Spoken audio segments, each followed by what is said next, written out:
So 5 or 10 years ago, give or take, I reached a point in my Nintendo 64 collecting where I had everything that I wanted except for one game called Super Bowling. Now, the details of this one are somewhat murky, but it's generally understood that it was a Blockbuster rental and not available at retail because complete in-box copies are very hard to find and command the kind of premium you would expect for a very late Nintendo 64 release that was a rental exclusive. In fact, according to the dates that I found published online, this game came out 6 months before the GameCube in the United States. That's how late it was. And given those restrictions and how hard it was to find in any condition, loose or complete, I thought, well, why don't I just get the Japanese version of it and use a region converter cartridge before I had even considered the idea of modifying a Nintendo 64, which really isn't hard to do. You only need to take a couple of pieces of plastic out or put a plastic bracket inside that fits the molding, because it's just ever so slightly different on Japanese and US carts. So they're not actually region locked in that way. They're just region locked in the molding of the cartridge. So I thought, it's a bowling game. It's going to be the same no matter what. I'm just going to play it and call this good, because that way I have one of each of the games and not necessarily the actual same North American release that's so hard to find. So let me put this game in the old Funtastic N64 and show it to you. Now, putting this adapter in is always fun because I'm working with a very tight amount of space here, but hopefully I've slotted it in correctly. We'll turn it on. We see the Athena logo. Super Bowling, press start button. So let me grab a tripod here. I've got one right behind me. And I've got the N64 Blue Retro controller plugged into the Nintendo 64 itself. And you will note that largely this is the same game as the North American game, other than the fact that it's got a different label and different box art. It is essentially the same. Let's frame this up just a little bit. Okay. Now I will turn on my PlayStation 5 controller.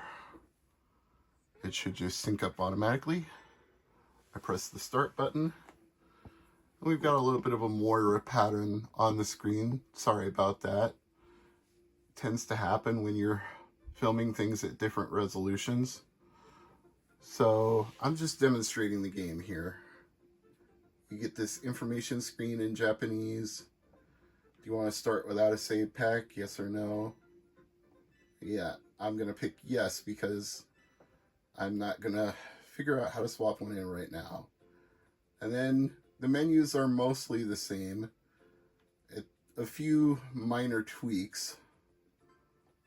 Like, even the options screen is basically in English, so not a whole lot different there. Let's go to variety, go to open, go to single. How many players? One. No save. Single lane. Even the character names are the same as far as I know. And again, we've got the information dialogue, which would normally be in English, but it says, if you have a Rumble Pack, please insert this now. How do I know this? We'll get to that in a minute. So it's pretty typical for a bowling game. You've got your ball selection. You've got where you're going to stand. You can move back and forth. And then you've got your power meter, which is like a golfing meter, where you're going to swing and release and then try to time it on the backswing so you get the perfect stroke. It's the same idea. You'll see.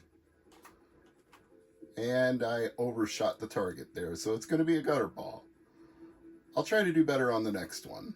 So here we go again. And the game mocks you and tells you threw a gutter ball, which is always lovely. I'll move over here. Start my power meter. There we go. That should be right down the middle. No, I'm curving to the left. So I got one pin. How wonderful. But we're all collectors here. If you're watching this channel, you're probably a video game collector too. And at some point, I just wasn't satisfied with having the Japanese version. I thought, I can do better than that. I can buy an EverDrive and play the North American version of the game and not have to deal with some of the menus being in Japanese. So, as you can see, the EverDrive 64 is loaded. My PlayStation controller should sync up. Now I can show you another version of this game. Select and start. And now you will see the North American version of this game, Moira pattern and all. Try to get that to go away a little bit. That's not so bad. And now the warnings are in English. No controller in one. Start without saving. Yes. And you can see the menus are a little bit different, but mostly the same. If you didn't know what they were before, you'd be able to tell. Basically the same though. We go back up to player's choice. Select open. Select single lane. As you can see, this is basically the same game. The Japanese version costs like $25 complete in box. And other than a few language changes, it's the same game. And I think you can already guess that the North American version, not a $25 game. Not loose, not complete, not anything. But we're getting there. We are getting there. And that was a terrible throw. And I deserve to hit no balls for that. Nothing. Mock me for throwing a gutter ball. I deserve it. Let's do it one more time before I turn off the EverDrive 64. I'm going to curve the heck out of this.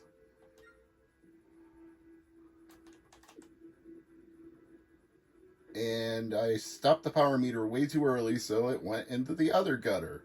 Brilliance! Timing is everything with this game. Let's do it again. Aim a little to the right. Aim a little to the right. Fill that power meter up. And I overshot it again. It is so hard to get that button press right in the middle. Let's move it. I like to move it, move it. There we go. That should be a really good throw. Come on. Oh, so close. So close and yet so far. But again, I'm a collector, and even playing it on the EverDrive, which is basically just translating the Japanese into English, if you look at it that way, that still didn't leave me satisfied that my collection was complete. So, today, I went one step further. Not the Japanese version with a region card adapter. Not the EverDrive 64. Now, we're talking about the real deal. And I apologize in advance, but be prepared for some sticker shock, because this is only for the loose cartridge. Authentic 449 hold for Steve. Now, I did have him open this up. My friend Ben at Ben's Game Zone. He opened it up and let me examine it to make sure it was an authentic cart. As you can see, it's not pristine mint condition, but I think I would be more suspicious if it was. I did check the board though, and it matched known examples of this same game. The board and the chips were the same. The serial numbers did match known real copies. And now, for the first time ever, I'm going to play the real game on my fantastic Nintendo 64, and it should look just like the EverDrive version. If this works, which for that price, good God, it better. But this is my holy grail for Nintendo 64. This was the one N64 game that I did not have. And it's starting up. Put this in the tripod again. Zoom it out just a little bit. Lower the camera just a little bit. Turn up the volume just a little bit. And ladies and gentlemen, this is it. I don't need Stunt Racer. I don't need Worms. I don't need Clay Fighter Sculptor's Cut. This was it. This was the last game I needed. So let's start a game. Press start. Corrupt controller pack. No, it's not corrupt. It's just not a controller pack in the way you think it's supposed to be. Open. Single. How many players? 1. Hero. Normal lane. We're not using a rumble pack because I'm using a PlayStation controller, not a N64 controller. And once again, it's the same game. All 3 versions. The Japanese version, the EverDrive version, the real North American version. And I missed just as badly as I did in the other 2. Well, that proves it's real, alright, if my aim isn't any better. Okay, let's try to get that timing right this time. Move this over here. Move this over here. That might be good. I was fairly close to the middle. Ah, I could live with that. 8 out of 10. So, that completes an N64 journey 20 years in the making. And during that time, I've seen some outrageous things happen.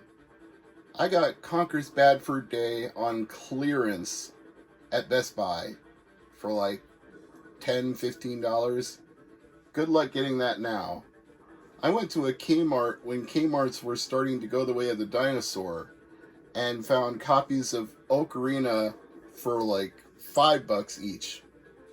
And I only bought one, and boy do I wish I had bought more than one. Same with Conker's Bad Fur Day. I didn't buy multiples of anything, I just bought one each of the things that I wanted and needed. But man, even stuff that was once super common, like Paper Mario, now goes for $80 loose and hundreds complete in box. So I think things were already kind of getting crazy before the global event, shall we call it, since YouTube seems to frown on certain words. Before the global event of 2019, 2020 into 2021, it wasn't that bad, but it wasn't cheap. And then it got really outrageous after the thing with 19 at the end happened. So, yeah, I don't feel so bad about paying $449 for this particular game when some of the other ones that I bought for much, much cheaper now go for way more than that. So, this is the end of a road for me. Nintendo 64 is complete. I'm Mr. MegaManFan. Thanks for watching.